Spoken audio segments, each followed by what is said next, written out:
the consulting fee or marketing fee has to be a lump sum, not based on the amount of the money raised. So it's a fine line. We have to be really careful about it. We are finding that the ladies outlive the men, which Very is true. true. So our assisted livings, mostly we have ladies. Wow. About 75%, their investors will get the same percentages if they would like to desire to use our deck.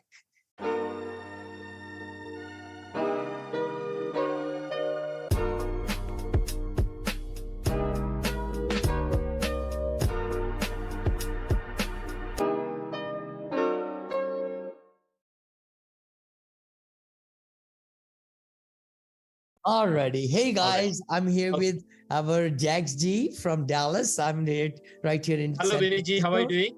Yes, everybody. So we are answering some questions that our fund of fund partners are asking. And I'm sure there'll be other questions that our investors will start asking. So I would love to do, these kind of recordings for them also, so that we could put them on the website even, so that they could go through them. Hanji. Very true. Very true. So the question that one of the investor asked, based on an attorney discussion, he mentioned that there is a consulting fee and finder's fee. Can you throw some light on this? Sure. We have been talking to our SEC attorneys, and there is something called consulting fee or marketing fee. I don't think they use the word finder's fee, and as you know, through the SEC ruling, we cannot pay transactional commission to any partner or investor, because the SEC ruling does not allow paying commissions unless you are a broker dealer. And majority of our investors or our partners, GP partners who want to raise money, kind of like that, they are not broker dealers. Broker dealers can get commissions paid. So the other thing is, what it says is the consulting fee or marketing fee has to be a lump sum, not based on the amount of the money raised. So it's a fine line. We have to be really careful about it, and don't send any things in the text or emails or anything showing any percentages or things like that. So we'll be able to do where our GC partners can wire the money to us if they raise 5 million, and if they got lump sum fee, whatever we decide on, they could take that lump sum fee out and only wire the balance. So that is what we are talking to SEC attorney. Hanji? Perfect. The next question is how the fund of fund earning structure is going to be for people, the fund managers who are going to start fund of funds. Okay, very good point. This is something which is very, very important for fund of fund managers or partners to understand. You are doing your own syndication. That's what it is. Fund of a fund means you are designing a fund with Nick McGrew or your attorneys or like that, which is a daughtership, we call it. And you will use our track record of unicorn or victorious, where our track record, our properties, our doing all the due diligence and everything. So you'll be able to portray the returns of our fund into your fund. So you are doing your syndication with your investors, and you will be needing to formulate some structure where your investors will sign the PPM, the subscription agreement, operating agreement, all that through DocuSign or through some portal.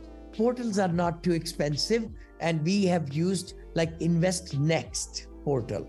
And I'm sure our team will be able to design one or help you design it. It costs some money, but we won't charge any money, but our back office people can then design it for you. So fund of a fund structure, you will need to do the whole structure signing with your investors. Your investors stay yours for life, always.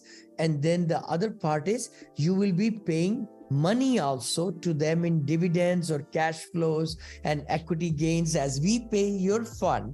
If you brought 5 million, you will get lump sum money from us, right? Yes, Like in very 12 true. months or something, because first this year is dirt. We are starting these Yes. development projects. So I think probably 16 months we wrote in the PPM, we'll start paying unless we get some good deals coming, which we are already, looking into some cash flowing hotels right away. Yes. Wow, which is Yes. exciting. So we might even start paying cash flow sooner. Yep. But you Awesome. will need a structure in that fund of a fund to pay your individual investors and also issue the K1s, because we're going to give you one K1 from the fund to your fund of the fund, and then you'll employ our CPA or yours or whatever to break that K1 into your investors. Hi, thank you for watching the video.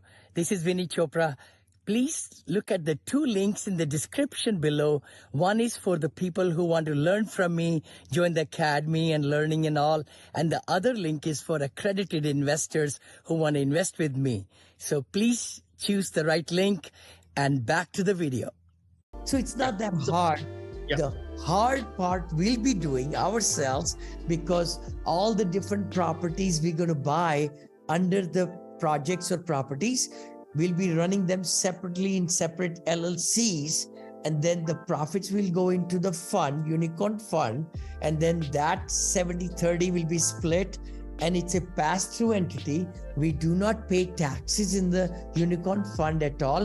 It will be passed on to our LPs, investors, and the fund of fund LLCs. Very true. Very true. Good answer, Viniji. Thank you so much. The follow-up question is essentially one of the fund of fund potential fund manager asked. So our structure is there on our decks, right? So we share the same tier structure for their investors too. So what is going to be the delta for the fund of fund managers? That's the question. Very good point. Very, very good question. And I think, we want to really have a healthy structure for our GP fund of fund structure, managers, we call them, because they'll be working hard to introduce their investors, bringing them into our fund. But their whole duties will be very limited, because we are doing so much legwork. 6 of us, I think, on this side, even 7, 8, 9, 10, 11 people, in the administration and all that, right? So what we are planning to do is to give them, like certain acquisition fee, we call it, or whatever, the points that we get. A portion of that will be given to them when they bring the money in. We are looking at a structure to give them like yearly, like when we get paid as general partners, to give small amounts then, and then we give them large amount at the end when we have like a equity injection.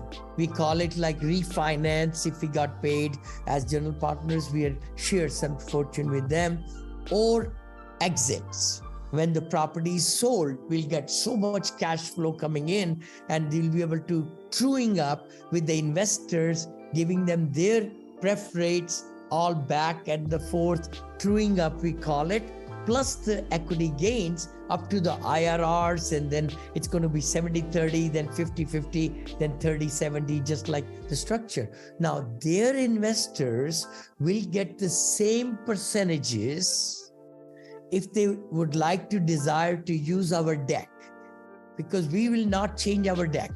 Yes, our investors will get the same percentages always for 10 years. It's going to be the same deck, same everything, because they're going to be 3-year lock-in period that nobody can get the money out. Then they have to give us 6 months if they want to take some money out, depending on the cash flow situations of the fund. So it's a very solid fund. We are only taking $20 million from $100 million to buy these 3 projects, buy 33%, 50 and 50. And it's going to bring so much money. But then 80 million will be spent into a lot of other different projects. So this 100 million, I have a vision It might be $1 billion, literally, because there is so much growth can be coming in these investments. And we are very good, shrewd people on the top.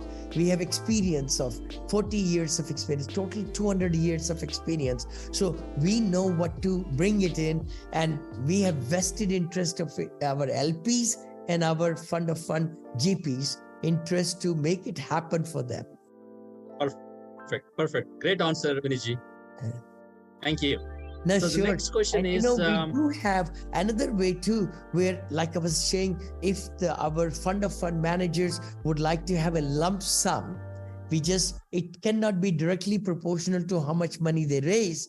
We'll just come up with some number. And if they want to take that, like it's split into times, I think we talked about internally, then we could do that. Or if they want to stay, but this has to start at 5 million minimum, just to let everybody know. 5 million will be the equity and all that and everything, or 10 million, 15 million, like that. Yeah. Some other question, right? Perfect. So next question from one of the potential investor. Yeah, so that's a great answer, Viniji. Okay. The next question is, would you be able to share financials of a couple of assisted living communities that we are managing? Oh, totally. It'll be my pleasure.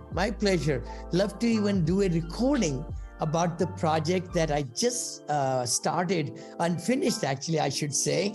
And that's going to be Punta Gorda project. I could take them through that. I just bought another one, Cape Coral. I'm building one over there in Palm Bay.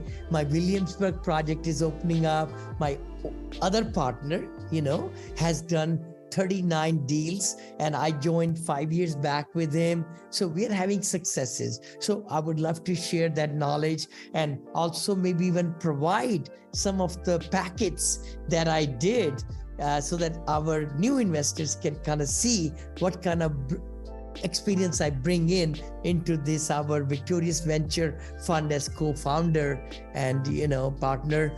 And I'm very passionate, just to let everybody know that $1 billion is, I've been saying, you could Google me on internet. I've been saying 2 billion in assisted living for the last 2-3 years. And I didn't know where it's going to happen, when it's going to happen, but it will happen. I can see the light at the end of the tunnel. So I feel very passionate, and we are just in last 3 weeks, we are able to bring this Brendanton project underneath. We are starting some project in Jackson, Mississippi. We are starting another 2 maybe right there in the Panhandle. We are getting the suite, comfort suite under contract. We are in the LOI stage, and we are already sending messages out to maybe even building in Sherman, Texas. Remember? Yes, very Jags, true. Remember? True. Yeah, 2,200 acres up there. 200 acres. Then we have a nice another place. part. Yeah, and another 7 acres of land, which we talked about near to the airport. Then there is 22 acres of land near to the Dallas, so a lot of these things are opening up. And it's going to be very exciting. In fact, Viniji, today I was talking to somebody. Somebody has about 10 plus acres of land near Austin. I'm going to be sharing the details to you. Thank you. Okay. No, we are ready to go. Actually, Chico Patel and I, we've been talking. We want to design just so beautiful, lavish, but very cost-saving measures for our senior assisted living with new designs. I've been doing with my old partner, the old designs, which is 1 story only, courtyards, but we are going to go 2nd story. I think 2 stories are pretty good, even 3rd with a nice elevator and all, but we'll be designing, and we're going to be just bringing so many great communities. I think Blake is the company which has been doing wonderful senior assisted livings, and they are just building it for 17, 18, 20 million, but they are showing 34 million, I heard. Again, I'm just recording it. Don't quote me on it. Yes. I just heard these things happening. So they're actually fudging the number. Oh my gosh, I shouldn't be using this. Okay. But anyway, nothing against them, but we'll be doing our own ship. We'll be making our own mountain. which will be a very, very strong mountain in Victorious Ventures, 100%. And I'm fully committed. So one of the investors, thank you so much for the answer. So one of the investors asked, he would like to understand financial underwriting of an assisted living facility. Sure. Financial underwriting. It's no different than a multifamily. Oh my gosh, I'm so glad you're asking me. And even the hotels also. See, a business is a business is a business, right? So always there are revenues coming on the top, right? In the hotel industry, it is ADR, average daily rate, and occupancy, and how we rent the rooms, how much we get paid that night of the day at the 12 o'clock midnight. Every room goes back to zero again, right? And then if the occupancy is there, we are able to get rents for the next day and the next day. Similarly, in apartments or storage units, or you name any business, right? Even leasing, we could say shopping centers and all, you may not be collecting rents. In shopping center, mostly we are collecting rents like per month, people are paying. Multifamily also, people are paying per month. So I would love to tell my very good viewers, if you're spending time with us, that I love the multifamily field and did really well, close to 39-40 syndications and funds, close to $1 billion. But the beauty is I've designed, and I would love to share my underwriting, which I used to sell for $3,000. I'll give free. If any investors would like to get that, please reach out to Jags G. And I've perfected it now through all these very simple ways of where the revenues come in, how the occupancy, how you can increase rents, how you can increase, or if the concessions are there or delinquencies there, it's all formulas are there. So it's a total revenue for assisted living also. The beauty is in apartments, I used to collect and I still collect. I own lots of them, maybe 300 million I still own. But the thing is, it's the rent coming in is $1,300. Maybe $1,400 for the unit for a regular apartment complex. But in senior assisted living, it will be 4 times. Wow. That's what got me excited. I said, I want to have a good cause. It's huge. It's huge, really, Jags G. It's like $50 to $100, not $1,300. And even the units are smaller units, but because we take that footage of the units and add spas and salons and movie theater and library and billiard rooms and meeting rooms and bistros and dining halls and professional kitchens, right? So that is the beauty of senior assisted living, and it's going to be good for next 40 years. 40 Silver years. Silver Tsunami, exactly. My book is coming out very soon, and I would love to give copies, signed copies to every investor who, participates with us. And my 4th book we have already talked about is on hospitality. I've hired the publisher already, and I'll be writing a book with Chico and Umang. They have the more experience than me. I have been in hospitality last 43 years. So I've done really good also, just buying and selling. But I just want to teach our people the knowledge how to build hotels, what it takes, why to do, what to do, and then syndications and all that. Anyway, so it's very easy. So Vinayji, this is my question. Hanji. Huh? Please. Yeah. So this is my question. Where do you get time for all these, activities for you? Writing multiple books, and you are currently managing $1 billion assets and going and mentoring, training, and building next generation leaders. No, thank you so much. Nothing to say that. I think I'm the kind of guy, I always have felt I can do this and I can do this and this and this and this and this. In the book Built to Last, I read that maybe 30, 40 years back. And that James Collins books, I think, and that really set in my mind, if I can prioritize and I can delegate a lot of things, but keep myself concentrated on the top levels, then I can accomplish a lot more, and that's what it gives me power. Like I'm doing live shows while I walk. So I'm doing two Yes, things. very true. You're Every multiplying the Thursday time. morning. You're multiplying the time.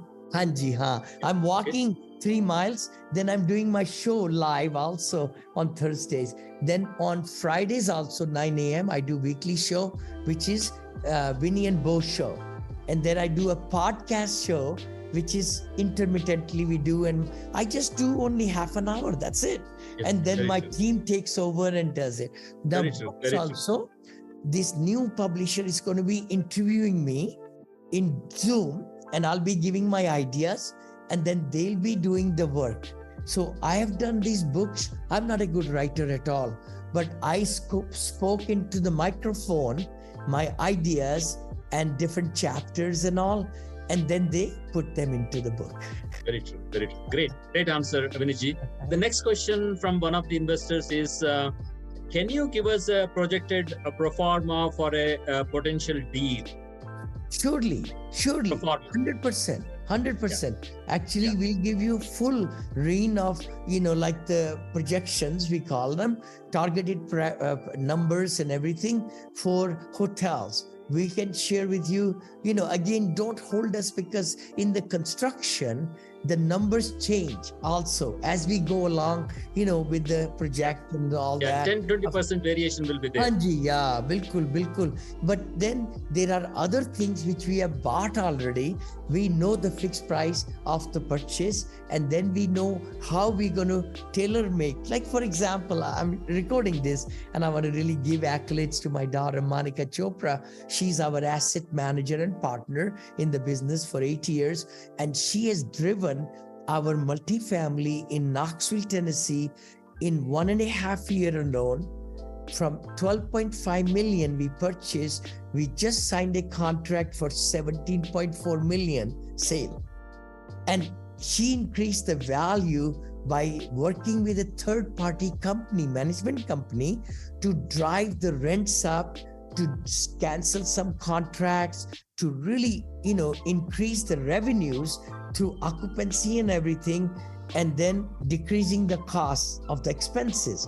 So the NOI increased. And that's why now we are selling that for, hopefully it will be sold, but the buyers seem to be very, very good.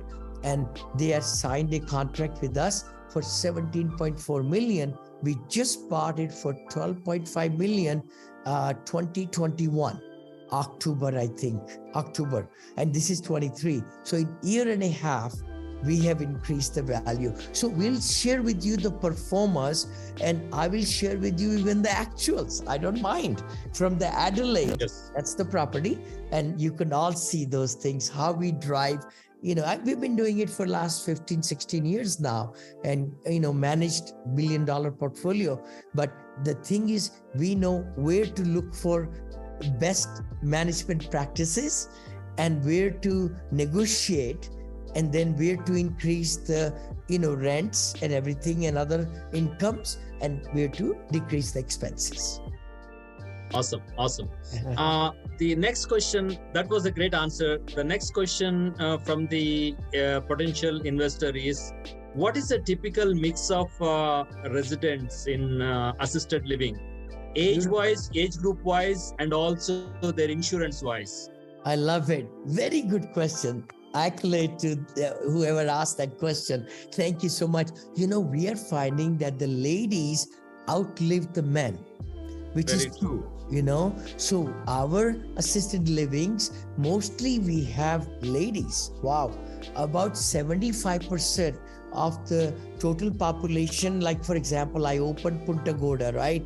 Or some other ones. If we have 94 units is usually what I've been building, but I'll be building 120, 240, because I see a bigger vision now, and I can raise more money in the funds and all those things, right? So essentially 70 to 80% are ladies.